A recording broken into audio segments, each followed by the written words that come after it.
Hello and welcome to the viewers of this video.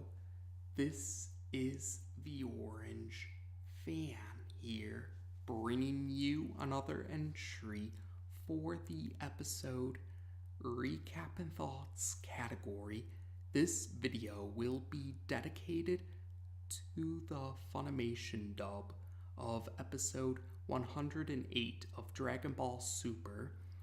We begin this episode with Goku and Ribrianne beginning their fight with each other.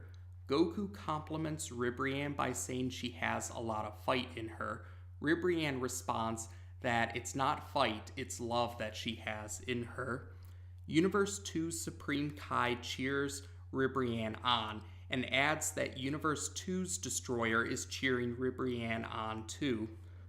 Universe 2's Supreme Kai also reveals that Universe 2's Destroyer's name is Jerez, and Ribrianne assures Jerez that she will not lose, and Ribrianne uses a series of love-themed techniques to attack Goku. Universe 8's Supreme Kai comments along the lines about how Ribrianne has a high love level, and Universe 8's Destroyer admits that he now thinks that there's a possibility that the Universe 2 team will make it to the end of the tournament, if not actually win the tournament. Universe 8's Supreme Kai finds it interesting that Universe 8's Destroyer is rooting for Ribrianne now. Universe 12's Supreme Kai notes that the three members of the Universe 11 team that are still participating in the tournament are very powerful. He notes this while watching Top fight Kaba, and Universe 8's Supreme Kai admits that he can't tell which universe will win the Tournament of Power. Universe 1's Supreme Kai thinks that it doesn't matter which universe wins the tournament, since all the universes participating in the tournament are low mortal level universes. Universe 5's Supreme Kai questions Arak about how he can stay calm while watching the tournament, and Universe 5's Supreme Kai admits that she's afraid just imagining what it would be like if Universe 5 were to participate in the tournament. Meanwhile, somewhere within the arena, we see Frieza is watching some of the fights that are occurring from a distance, and Frieza decides that it's now time for him to find his next opponent. Elsewhere, we see Gohan fighting a robot-looking fighter from Universe 3, voiced by Damon Mills, but Gohan is eventually able to escape from this robot-looking fighter. Gohan admits to himself out loud that the fighters still participating in the tournament will be trickier to defeat compared to the earlier opponents, and Gohan thinks that the best course of action he can take is to reunite with some of his teammates. But before Gohan has the chance to actually reunite with any of his teammates, he's challenged to a fight by Universe 2's Yardratian, who reveals his name to be Jimizu. Gohan reminds himself not to lower his guard since Yardratians know the instant transmission technique, but Jimizu uses instant transmission in order to land a series of quick attacks on Gohan at his blind spots. Gohan is impressed by Jimizu's speed, but Jimizu doesn't give Gohan a chance to catch his breath or think of a plan to counter Jimizu's speed. Jimizu says that Gohan has great potential, but Gohan had bad luck in facing off against him, Jimizu, as an opponent. Jimizu also admits that if circumstances were different, he would have taught Gohan his techniques. Jimizu then prepares an energy blast to finish Gohan off, but he's interrupted when Frieza arrives. Frieza says he's disappointed that Gohan is having trouble against someone at Jimizu's level. Some of the Universe 7 characters in the spectator seats admit that they don't trust Frieza. Some of these Universe 7 characters in the spectator seats say that they fear that Frieza might betray Gohan, and they're afraid that Frieza is using the Tournament of Power to his advantage. They clarify when they say that they're afraid of the possibility that Frieza is trying to obtain a wish from the Super Dragon Balls. Whis admits that not knowing what Frieza's wish is means that Universe 7 could still be in danger even if the Universe 7 team were to win the Tournament of Power. Jimizu says that Frieza has an ugly soul, and he's also surprised when Frieza reveals that he doesn't intend to help Gohan in fighting Jimizu. Frieza says he's just going to observe Gohan and Jimizu fight. So Jimizu attacks Gohan again. He launches a series of attacks on Gohan yet again, and eventually Jimizu prepares another energy blast to finish off Gohan. But Frieza uses his own energy blast to counter Jimizu's energy blast, and Frieza reveals that he changed his mind about not interfering. So Jimizu tries to use instant transmission to attack Frieza, but when Jimizu uses instant transmission, Frieza reaches the area that Jimizu teleported to, and he's able to attack Jimizu before Jimizu has the chance to attack. Frieza says that since he knows that Jimizu will be using instant transmission, that means there's nothing to it, in Frieza's words. And so Frieza is able to easily attack Jimizu before Jimizu has the chance to attack. Eventually, Frieza wraps his tail around Jimizu's neck, and he beats the Yardratian up, before finishing with an energy blast. Frieza, though, made a point not to break the no-killing rule, so Jimizu is still alive even if he is badly hurt. Frieza then knocks Jimizu off the arena, and the Omni Kings tap Jimizu's image on their god pads while the Grand Minister declares Jimizu's elimination from the tournament. Jimizu apologizes to Universe 2's Supreme Kai, but Universe 2's Supreme Kai assures Jimizu that he knows that Jimizu tried his best and urges Jimizu to rest. Jerez is disgusted by Frieza's actions, and Jerez says that she never imagined that someone from the multiverse could be so repulsive, or she says something along those lines at least. Gohan voices his disagreement with Frieza's methods, but Frieza insists that Gohan should have used his full power against Jimizu. Frost then makes his presence known, and he congratulates Frieza for defeating Jimizu. Frieza and Frost reveal that they have formed an alliance with each other, and Frieza encourages Frost to attack Gohan, but Frost insists that Frieza should attack Gohan first. Frost wants to be absolutely certain that Frieza is sincere about their alliance, so Frieza proceeds to attack Gohan, and the Omni Kings think it's cool seeing members of the same team fight each other. Champa is also cheering Frieza on, much to the annoyance of Beerus. Eventually, Gohan powers up to his ultimate form, or mystic form if you prefer, to fight back. So Frieza responds by powering up into his own ultimate form, or his golden form, if you prefer. Eventually, Frieza knocks Gohan unconscious, and Frost is impressed by the power of Frieza's ultimate form, or golden form. Frieza says that Frost could achieve his own ultimate form through training, but at the very least, he figures that Frost has access to the 100% final form, the bulky version of the final form. So Frieza changes out of his ultimate or golden form and then powers up to the 100% final form. Frost confirms that yes, he does have access to the 100% final form, and he proceeds to power up into his own version of the 100% final form. Frieza tells Frost that the most effective way to fight while in the 100% final form is to use full power early on, because the 100% final form has significant stamina drain. Frieza then tells Frost that he shouldn't trust anyone, and Frieza launches an energy blast towards Frost, which knocks Frost off the arena. the Grand Minister proceeds to declare Frost's elimination from the tournament. Gohan then gets up from the ground and reveals that he wasn't actually unconscious. Gohan says that he figured out that Frieza wasn't fighting seriously, so Gohan decided to play along with Frieza's plan. Frieza, though, admits that he would have killed Gohan if Gohan didn't figure out his plan. Even though he's in the spectator seats now, Frost still tries to attack Frieza for tricking him and insulting him by calling him second-rate. But the Omni-Kings erase Frost from existence before he has the chance to actually attack Frieza.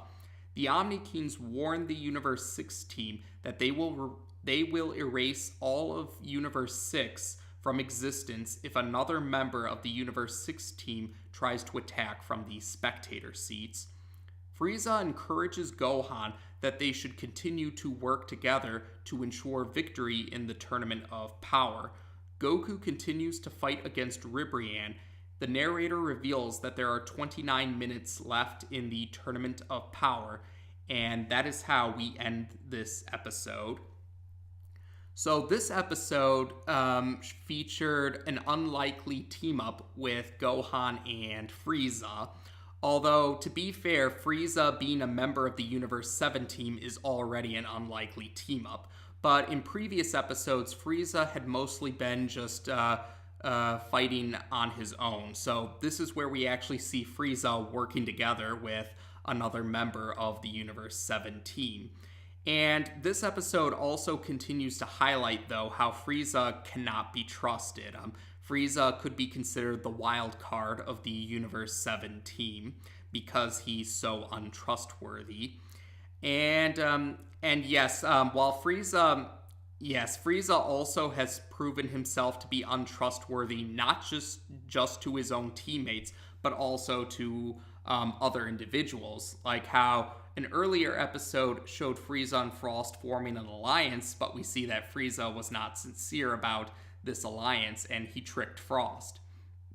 And although we do get to see Frieza actually complimenting Gohan or showing some form of respect towards Gohan, but to be fair, though, it was still pretty backhanded, although that's to be expected of Frieza. Frieza's not usually one to give sincere compliments, or Frieza's one to give half-baked or backhanded compliments to others. That's in character for the evil tyrant.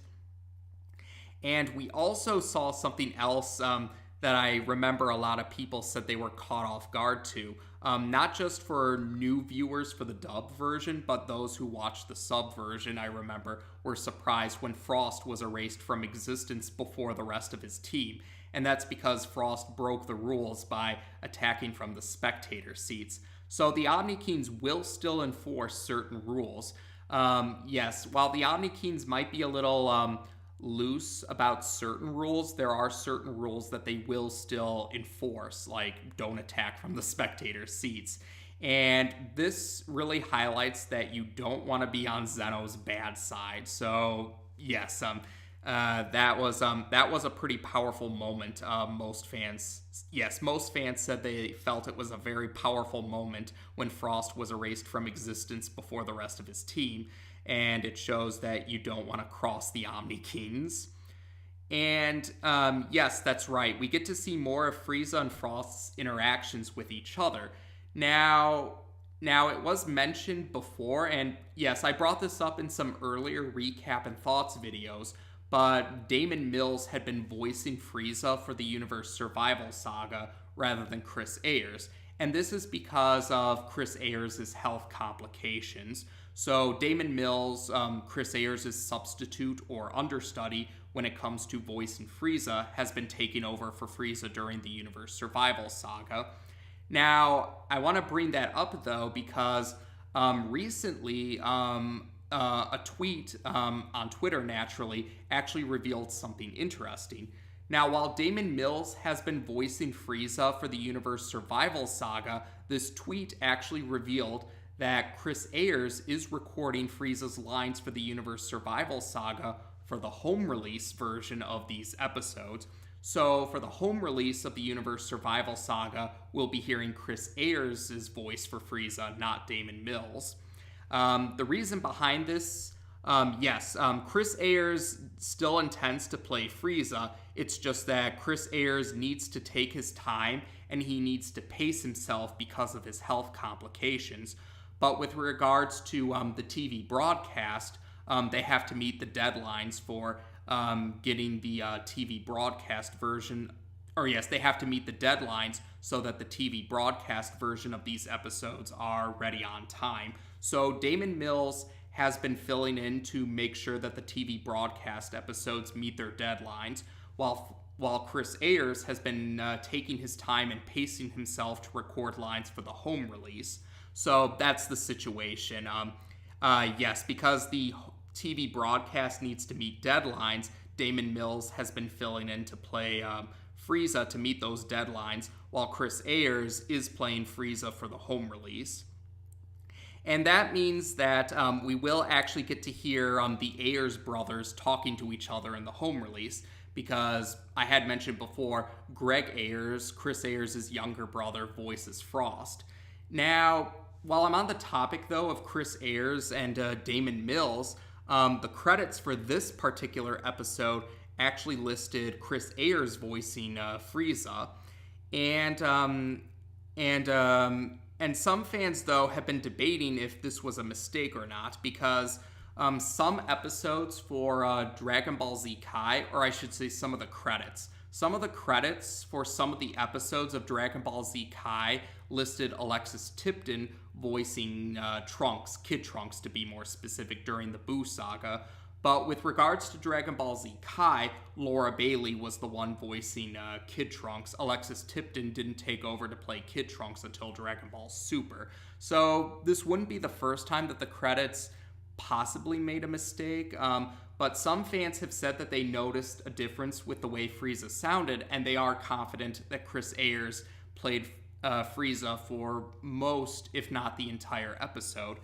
Now, for myself, I will say it's easier for me to tell when Laura Bailey is voicing Trunks versus when Alexis Tipton is voicing Trunks. I do think Chris Ayers and Damon Mills sound closer together in comparison.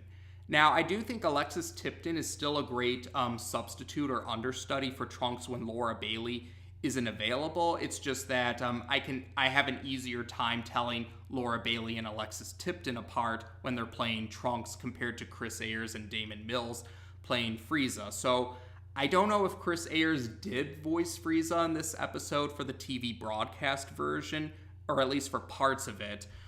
So I'm not entirely sure, but there is a possibility. So even in the TV broadcast version, there's a possibility that Chris Ayers might have voiced Frieza, at least for part of it, while Damon Mills might have voiced part of it.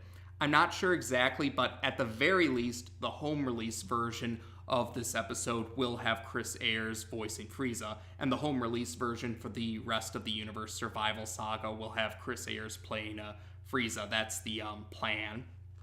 Oh, and while I'm on the topic of differences between the home release and the TV broadcast version, I did mention before in an earlier recap and thoughts video that in the Universe Survival Saga for the Funimation dub, there had been some inconsistencies with certain characters' names.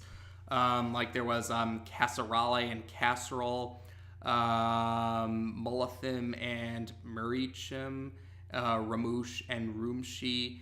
And in regards to this episode, now this is the first time when Jerez, Universe 2's Destroyer's name, was said out loud. But I think they went with Hellas. Yes, Hellas. I think they went with Hellas for her name in the dub for this episode, but earlier credits, or the credits for earlier episodes in the dub and promotional material for the dub had her name be Jerez. So I think this might be another example of an inconsistency with characters' names. Now, again, I don't know exactly why these inconsistencies are happening, but if I had to take a guess, I'm imagining that I'm guessing that maybe having to take time to dub the Dragon Ball Super movie might have tightened the time schedule that they had to dub the episodes for the Universe Survival Saga. They do have to meet the deadlines for the TV broadcast airings, and they might have had a shorter schedule to record the episodes because they had to take time to dub the Dragon Ball Super movie. That's my guess. I don't know for sure. But yes, when they're crunched for time or pressed for time, those mistakes are more likely to happen. I can attest to that sort of situation. But earlier episodes of Dragon Ball Super did have some mistakes in the TV broadcast version, but they were corrected for the home release version. And this was because these mistakes were brought to the attention of one of the two voice directors. Chris Sabat is one of the voice directors for Dragon Ball Super and Dragon Ball Z Kai in the Funimation dub.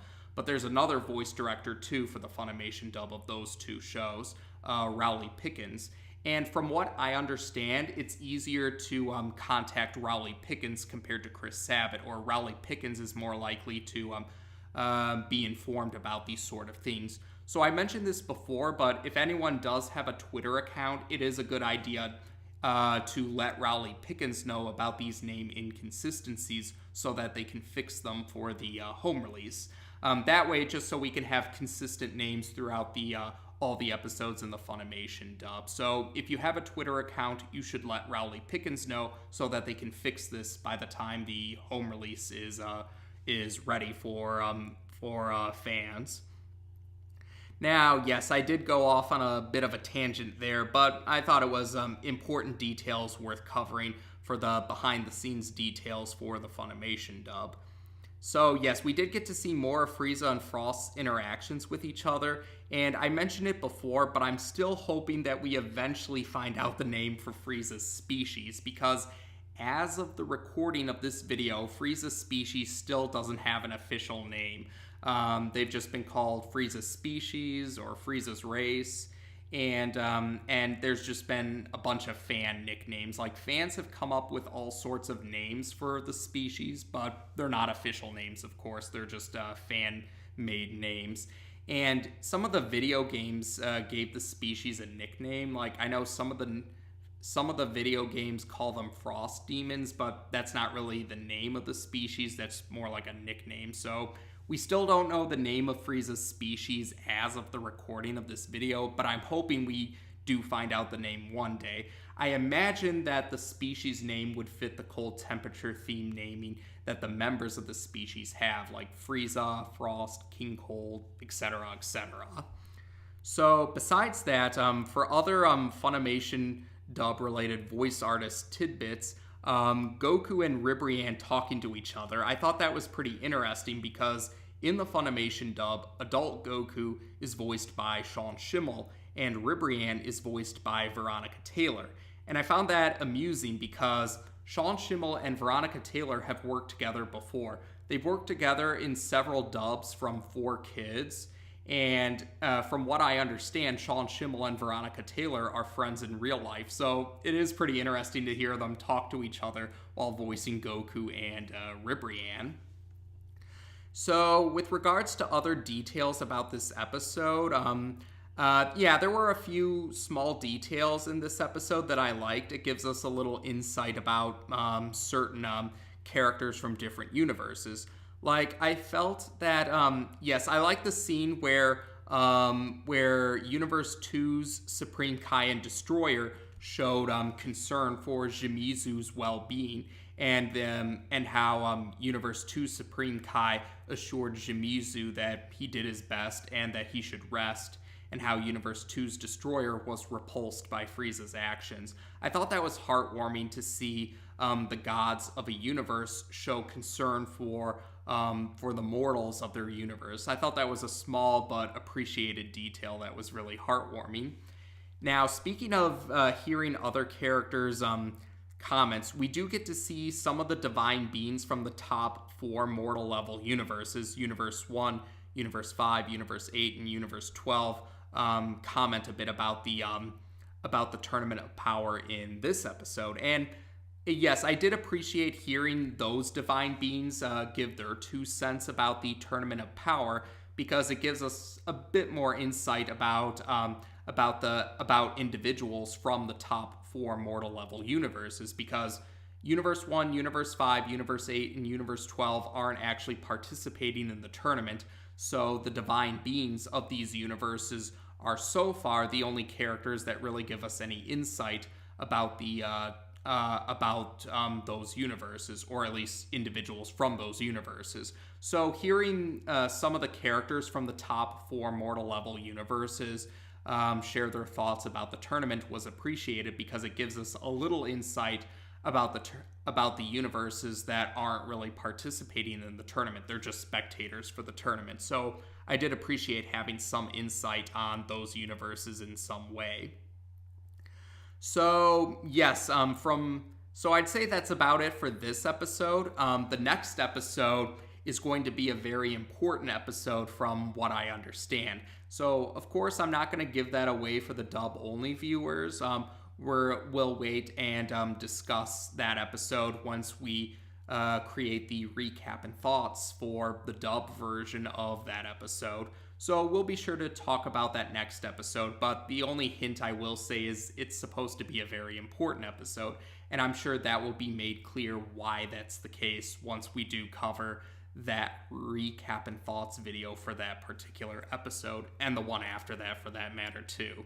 So we'll be sure to talk about those once those dubbed episodes air on Toonami, or after they've aired on Toonami. But otherwise, I would say that's it for this episode.